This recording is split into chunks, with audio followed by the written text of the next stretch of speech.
and talk to you about the intersections of challenges, problems, and spiritual awakening.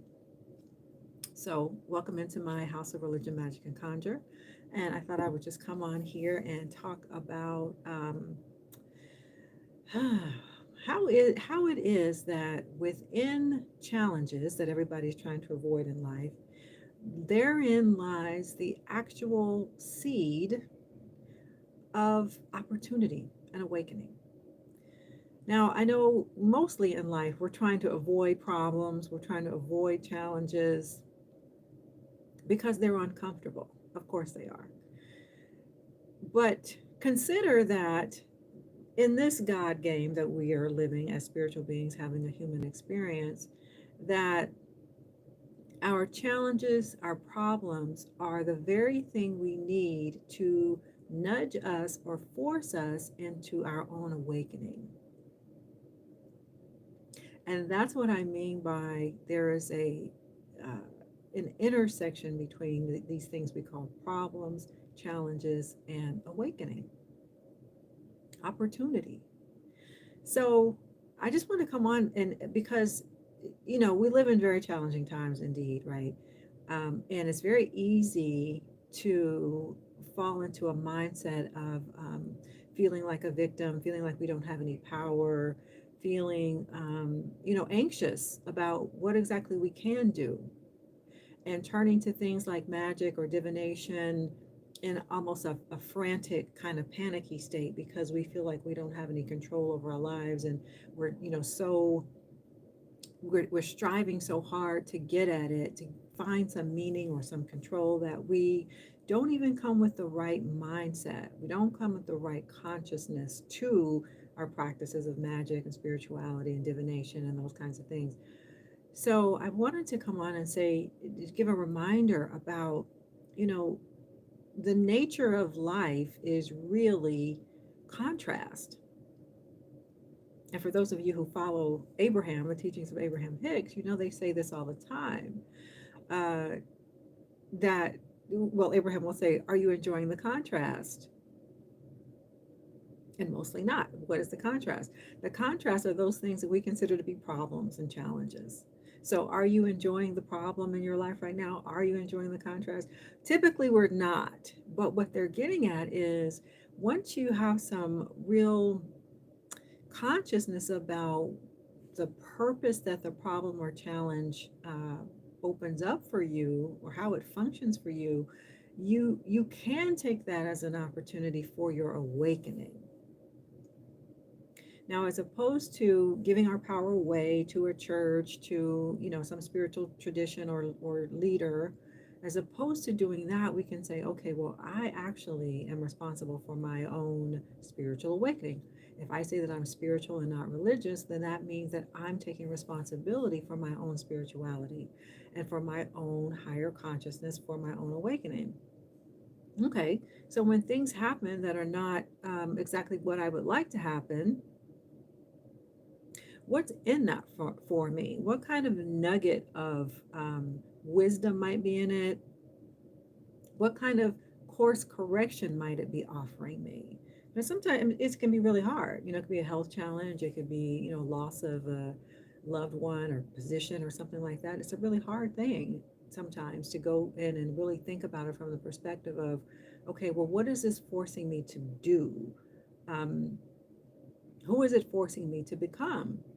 Is this part of my own growth plan for myself? Right? Like, so think of the before life, when you're thinking about this life, coming into this life as a physical being incarnate as the person you are now. But before that, in the before life, when you were setting up this life, when you were setting up this life, there were some things that you wanted to experience, and so you kind of hid them from yourself. And so here we are, we have challenges along the way, and it's like a little reminder, like, hey, we wanted to do this because we are playing this God game after all, and we've forgotten who we are. We're playing this God game. So the game goes like this: I'm born into this physical body, moving through life in such a way. I'm going to encounter some problems and challenges, but the game is, can I remember my higher self? Can I wake up to remember the oneness? Can I wake up to remember that I and the Father are one? Can I wake up? Can I have a spiritual awakening? And so there's lots of ways to get it. I'm not saying that, the only way to spiritual awakening is through hardship and contrast. It's not.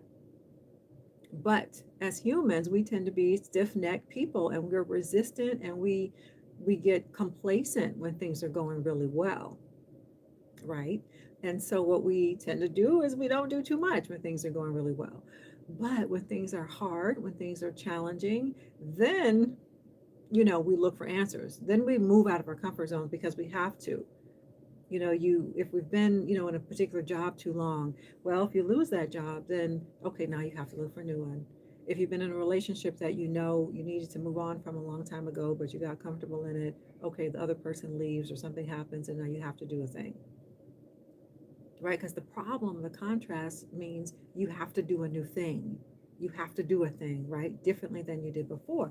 So therein lies an opportunity for awakening, for consciousness, because you begin to look at the problem itself and say, what is in this for who I'm trying to be? What is in this? And and it's not to make light of the difficulty of some of these things, because they can indeed be very difficult. But again, the God game is, can I wake up in the game? It's kind of like the movie The Matrix I keep talking about, if you've been watching my videos. And I haven't even watched the newest one yet, but I'm going to any day now. But it's like the Matrix, where you recognize there is a matrix going on. So which pill are you taking? Are you waking up or are you staying asleep? When we have contrast happen in our lives, a problem happen in our lives, am I asleep in the sense that I blame the circumstance or blame another person continually? Or do I ever at any point say, especially after a certain number of times of experiencing a similar thing, do I ever wake up to the fact and say, well, wow, I'm the common denominator here? If it's a series of similar relationships that didn't go well, similar type of job experiences that don't go well, um, wow, I'm the common denominator here. What might I need to know? What are the ways in which I might need to grow? What are some baggage that I might need to let go of? What are the ways that I might have been sabotaging myself from my success or from that better love relationship? Because oftentimes we're sabotaging ourselves. But it's much easier to point a finger at somebody else and say, well, it's their problem, or all men are this, all women are that, blah, blah, blah, fill in the blank. But where you wake up to higher consciousness is where you say, wow, what if I sent myself a message from my before life? Or what if my higher self right now is trying to communicate with me through this problem? What if my higher self is trying to get my attention? What's in it for me? So I really just want to invite you to think about things in that way, especially as we begin a new year and people, again, they set resolutions, things that they want to manifest, um, things that they want to experience in their life, right? They want something new, they want something different. But then problems, challenges come up, and they say, well, if these challenges are still showing up, it must mean that I'm not doing it right, or I'm not on the right track, um, or maybe I should just give up because these problems came. And it's not that. No, that's not what the problem means.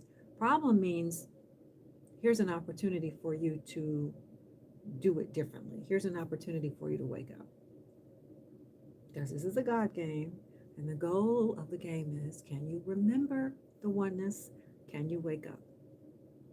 So I guess I will leave you with that little nugget here, and I'll be back soon with another video. So bye for now.